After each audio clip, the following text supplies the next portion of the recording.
मैं अस्पताल में नर्स थी। एक अनपढ़ औरत मेरे सफ़ेद कपड़े देखकर मुझे डॉक्टर समझकर बोली, अगर मेरे देवर का इलाज कर दो तो तुम्हें 10 लाख रुपए दूंगी। मुझे बहन की शादी के लिए पैसों की ज़रूरत थी, इसीलिए झट से मान गई। और जब रात अस्पताल के बाद उसके घर गई तो वो मुझे देवर के कमरे में ले गई। लेकिन उस वक्त जान निकली जब मेरी नज़र, मैं एक बहुत बड़े प्राइवेट अस्पताल में नर्स थी। डॉक्टर तो दोनों हाथों से आवाम को लूटने में मसरूफ़ थी, जबकि मेरी और मेरे जैसी बाकी नर्सिस की तनख्वाह वाजिबी सी थी। यहाँ तक कि हमारा गुजर बसर भी बड़ी मुश्किल से होता था, मगर मैं इस तनख्वाह में भी राजी थी, क्योंकि कुछ ना होने से कुछ होना बेहतर होता है। आज से चंद माह पहले तो मेरे पास इतने पैसे भी नहीं होते थे, इसलिए मैं अपनी रोज़ी को हलाल करने के लिए सारा दिन अंत तक मेहनत करती थी। मरीजों के साथ शगुफ्तगी के साथ पेश आती थी, हर वार्ड के भाग भाग कर चक्कर लगाती थी कि कहीं किसी मरीज को मेरी ज़रूरत ना हो। सारे दिन के बाद मैं इतनी थक जाती कि दिल चाहता कि जल्दी से रात हो जाए और मैं बिस्तर पर लंबी तान कर सो जाऊं, मगर जब मैं घर लौटती तो मेरी नींद गायब हो जाती। मैं सारी रात फटकी रूह की तरह घर में यहाँ वहाँ फिरती रहती थी। आईने के सामने खड़ी हो जाती तो आंखों से आंसू गिरने लगते। मैं खुद से सवाल करती कि क्या ये तुम ही हो सिद्रा?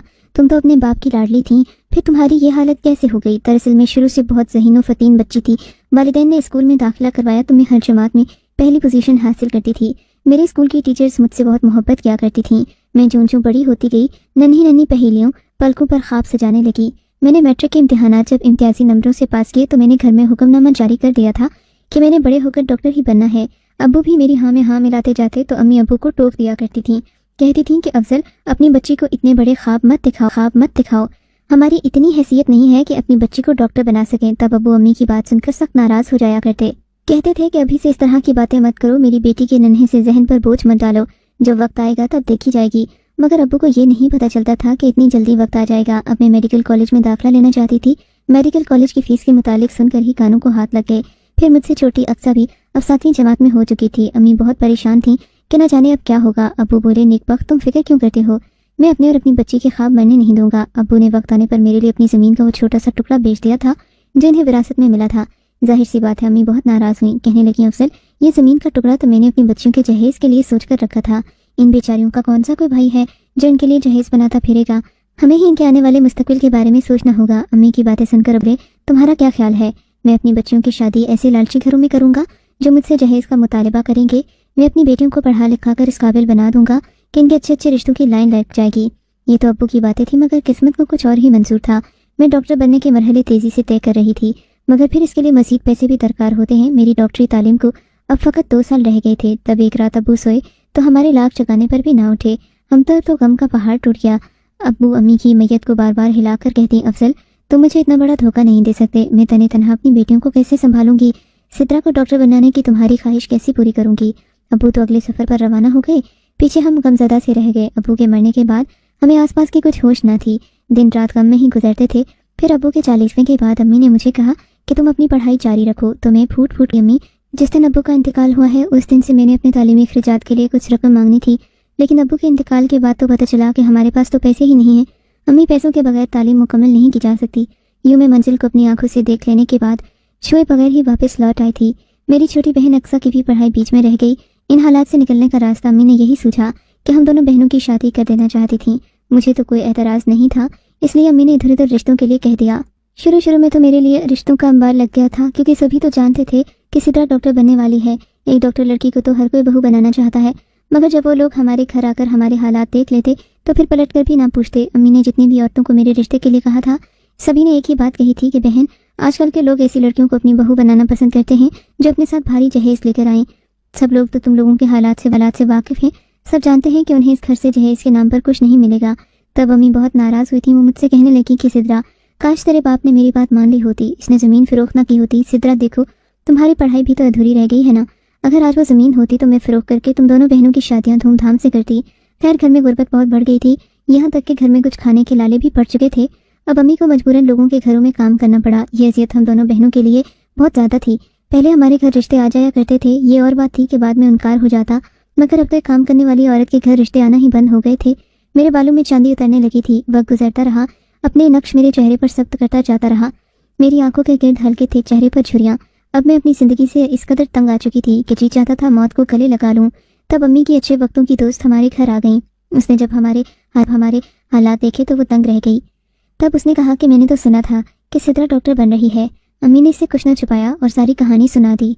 तब अम्मी की सहेली बोली, क्या हुआ अगर अपनी सी तरह डॉक्टर नहीं बन पाई तो मैं इसके एक अस्पताल में इसे नर्स लगवा देती हूँ।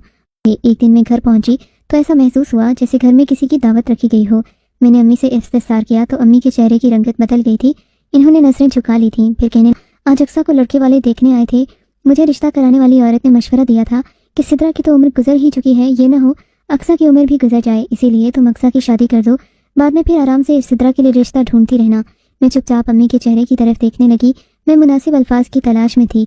जब अम्मी बोली, बेटी मुझे अल्लाह से डर भी लगता है, अगर उसने मुझसे कयामत के रोज पूछ लिया कि तुम एक बेटी की खातिर दूसरी बेटी का हक क्यों मारती रही, तो फिर मैं क्या जवाब दूंगी। मेरी माँ के चेहरे पर दुख ही दुख था। मैंने अम्मी को गले लगा लिया और बोली, मुझे आपके फैसले पर फख्र है। अच्छा तो ये बताएं फिर क्या कहा रिश्ते वालों ने। मैं मुस्कुराने की कोशिश करने लगी। अम्मी भी मुस्कुरा दी। वो बोली, लड़के की माँ को तो हमारी अक्सा बहुत पसंद आई है, बस तुम ये समझो कि बात पक्की ही है। मैं दिल से खुश हुई थी अपनी बहन के लिए, मगर फिर न जाने क्यों मेरी आंखों से आंसू निकलने लगे। मैं जल्दी से भागकर अक्सा के कमरे में चला। बहुत बहुत मुबारक हो मेरी बहन, जिंदगी का नया सफर मुबारक हो। वो मेरे गले लगकर फूट फूट कर रोने लगी थी। कहने लगी, बाजी हम दोनों एक दूसरे के गम के साथी हैं, मैं आपको यूं छोड़कर नहीं जाना चाहती। मैंने ही इसे दिलासा दिया था और यूं हमारे घर में शादी की तैयारियां शुरू हो गईं। मैंने अपनी जमा पूंजी से उसके लिए कुछ जरूरी सामान बना दिया था। मैं खुश थी कि चलो मेरी बहन तो खुशियां देख लेगी। घर में इस कदर तैयारी हो गई जितनी हम कर सकते थे। शादी की तारीख तय हो चुकी थी। हमने पास पड़ोस के चंद घरों में कह दिया था। तब एक दिन लड़के वाले की वालिदा हमारे घर आई। कहने लगी, मेरा तो बेटा लाखों में एक है। हमने आपकी लड़की तरस खाकर ले ली कि चलो यतीम बच्ची है, रब राजी होगा, मगर अब मेरा बेटा इस शादी पर राजी नहीं हो रहा। इसने कह दिया है, लड़की वाले अगर मोटरसाइकिल नहीं दिलाएंगे तो मैं शादी नहीं करूंगा। फिर मेरे कमरे का नया फर्नीचर भी जहेज में चाहिए। लड़के को सोना पहनने का भी बहुत शौक है, तो एक मोटी सी सोने की अंगूठी भी हो जाए तो हमारा बेटा इस शादी के लिए मान जाएगा। हमने जब लड़के की वालिदा की डिमांड सुनी तो दंग रह गए। वो औरत तो अपने घर चली गई थी, पीछे हम तीनों रोती रहीं। अक्सा बोली, बाजी आप रोए मत, जिस तरह आपने समझौता कर लिया है मैं भी कर ही लूंगी। मैं बोली, अक्सा तुम फिक्र न करो, मैं किसी न किसी तरह इंतजाम कर ही दूंगी। मैंने अक्सा को तसल्ली तो दे दी, मगर खुद सारी रात सो न सकी। अल्लाह के हुजूर गिड़गिड़ा कर दुआएं करती रही। मैंने अपनी ज़िंदगी में बहुत सी दुआएं मांगी थीं, मगर आज मुझे जिस कामिल यकीन के साथ दुआ की थी वो मैंने पहले कभी नहीं की थी। मुझे ये गुमान हुआ था जब मैं सुबह सोकर उठूंगी तो मेरे सारे मसाइल हल हो गए होंगे, लेकिन जब मैं सुबह सोकर उठी तब भी मेरे दिल पर एक बहुत बड़ा पत्थर रखा हुआ था, मगर मैंने दिल नहीं छोटा किया। यूं ही अस्पताल आ गई। मैं अपनी ड्यूटी निभा रही थी जब एक औरत मेरे पास आई। वो सोने के जेवरात से लदी फंदी थी, शक्ल से बहुत अमीर खरार। साहिबा मेरे देवर को ठीक कर दो, मैं आपको 10 लाख रुपया दूंगी, बस आप उसे ठीक कर दें। उस औरत की गुफ्तार से लग रहा था जैसे वो अनपढ़ हो। अब मेरे पास 2 ऑप्शंस थे, या तो मैं उस औरत को सच बता देती कि मैं डॉक्टर नहीं हूँ और इतना बड़ा मौका जो मुझे कुदरत दे रही है उसे गवा दूं। मेरे पास दूसरा ऑप्शन ये था, इस औरत से झूठ बोल दूं कि हाँ मैं ही डॉक्टर हूँ और इस औरत से 10 लाख रुपए वसूल कर दूं। इस तरह मेरी बहन की शादी भी हो जाती और मेरी भी। हुआ। मैं बोली, अम्मी आज अस्पताल में एक बहुत अमीर औरत आई थी। उसने डॉक्टर से कहा कि मुझे अपनी सास की खिदमत के लिए एक नर्स चाहिए जो रात में उसका ख्याल रख सके। मैं अच्छी खासी रकम दूंगी। उसे तो नहीं, मैंने हामी भर ली। अम्मी एकदम से उदास हो गई। वो कहने लगी, नहीं सुधरा, मैं तुम पर इतना बड़ा जुल्म नहीं करूंगी। पहले ही तुम मुशक्कत की चक्की में पिसती हो तो क्या अब रात में भी मेहनत मशक्कत करोगी। मैं हंसती और बोली, अम्मी आप फिक्र न करें, बड़ी उम्र के मरीज दवा खाकर सारी रात सोए रहते हैं, मुझे मेहनत नहीं करना पड़ेगी। मैंने बड़ी मुश्किल से अम्मी को मनाया था, तब कहीं जाकर मुझे इजाज़त मिली। मैं रात 10 बजे घर से निकल गई। मैं उस अमीर औरत के बताए हुए पते पर पहुंच गई। वो मुझे देखकर बहुत खुश हुई थी। वो मुझे अपने देवर के कमरे की जानिब ले गई। मैं डरते डरते उसके कमरे में गई थी कि न जाने इसके देवर को ऐसा कौन सा मर्ज लाहक है जिसके इलाज के लिए वो मुझे इतनी बड़ी रकम दे रही है। मैं उस कमरे में गई तो एक 27-28 साल का मर्द अपने कमरे में बड़े आराम से बैठा था। मैं आगे बढ़ी तो वो चौंक गया और बोला, मेरी अक्सा आ गई हो। मैं उसकी बात सुनकर हैरान हुई तो मगर बोली, मैं डॉक्टर हूँ, मुझे आपकी भाभी आपके इलाज के लिए लेकर आई हैं। मुझे आप बताएं आपके साथ क्या मसला है ताकि मैं आपका इलाज शुरू कर सकूं। वो आदमी मेरी बात सुनकर हंस दिया और बोला, मुझे कोई बीमारी नहीं। मैं तो सब का शिकार थी क्योंकि वो मर्द था। मुझे सचमुच डर लग रहा था। उसे बज़ाहिर कोई बीमारी नहीं थी। मैं चंद लम्हे वहीं खड़ी रही, फिर बाहर आ गई। उस औरत से बोली, आपके देवर को तो कोई भी बीमारी नहीं है। तब वो औरत मेरे करीब आ गई और कान में बोली, मेरा देवर दिन भर खुड़िया के साथ खेलता रहता है, रात भर रोता रहता है, ये हर किसी को अक्सा कहकर पुकारता है, न शादी करता है, न मुझे अपने दिल का हाल बताता है। इसकी बीमारी ऐसी है कि मैं किसी के साथ जिक्र नहीं कर सकती, इसलिए आपको अपने घर लाई हूँ। मैं समझ गई थी कि ये तो माहिर नफ्सियात का केस था, मगर चूंकि मुझे पैसों की ज़रूरत थी इसलिए खामोशी रही। अब जब मैं दोबारा उस आदमी के कमरे में आई तो ये देखकर चीख निकल गई कि वो गुड़िया को बच्चों के बुखार का सिरप पिलाने की कोशिश कर रहा था। मुझे देखकर मुस्कुराने लगा और बोला, ये बहुत बीमार है इसलिए इसको दवा दे रहा हूँ। मैं आगे बढ़ गई, उसके पास जाकर बैठ गई। मुझे इल्म था कि ऐसे मरीज को बातों के जरिए ठीक किया जाता है। मैं बोली, कैस, इसको क्या बीमारी है? कैस एकदम से उदास हो गया और बोला, इसको मौत की बीमारी है, ये मरती बहुत ज़्यादा है। मैं कैस की बात सुनकर बहुत परेशान हो गई। मैं बोली, ये कौन है? वो बोला, ये मेरी बेटी है। मैं मुस्कुरा दी और बोली, कैस तुम्हारी बेटी तो बहुत प्यारी है, मगर फिक्र ना करो, अब मैं आ गई हूँ ना, अब ये नहीं मरेगी। कैस एकदम से खुश हो गया और बोला, सच में? मैंने इस बात में सर हिला। कैस की भाभी फजीला से बोली, कैस के माजी में ऐसा क्या वाकया पेश आया है जिसका असर कैस के दिमाग पर हो गया है? फजीला बोली, नहीं ऐसा कुछ नहीं है, मेरे देवर का माजी कोरे कागज की तरह साफ शफाफ है। मैं चुप कर गई और बोली, अब मैं चलती हूँ, कल फिर आऊँगी। फजीला ने अपने ड्राइवर से कहकर मेरे लिए गाड़ी निकलवा दी थी, वो ही मुझे घर तक छोड़कर आया था। मैं घर पहुंची तो अम्मी बोली, तुम इतनी जल्दी आ गई हो? मैं बोली, बस उस औरत की सास को दवा वगैरह ही तो देना थी, इसलिए मैं आ गई हूँ। अम्मी को भी जरा इत्मीनान हो गया। अगले दिन जब मैं अस्पताल आई तो अपने वार्ड की मशहूर माहिर नफ्सियात के कमरे में चली गई। मैंने इसको केस की हालत के मुतालिक एक एक बात बताकर इसे दवा लिखवा ली थी। डॉक्टर ने केस के लिए आराम की दवा लिख कर दी। आज रात जब मैं फजीला के घर गई तो वो बहुत खुश थी। कहने लगी, तुमने तो एक ही दिन में मेरे देवर को आधा ठीक कर दिया है। कल सारी रात वो रोया नहीं। मैं मुस्कुरा दी। फिर मैंने केस की दवा उसकी भाभी के सुपुर्द कर दी। मैं जब केस के कमरे में आई तो वो किसी से गुफ्तगू में मसरूफ था। मैंने गौर किया, वो अपने होश और हवास से बिल्कुल बेगाना होकर बैठा था।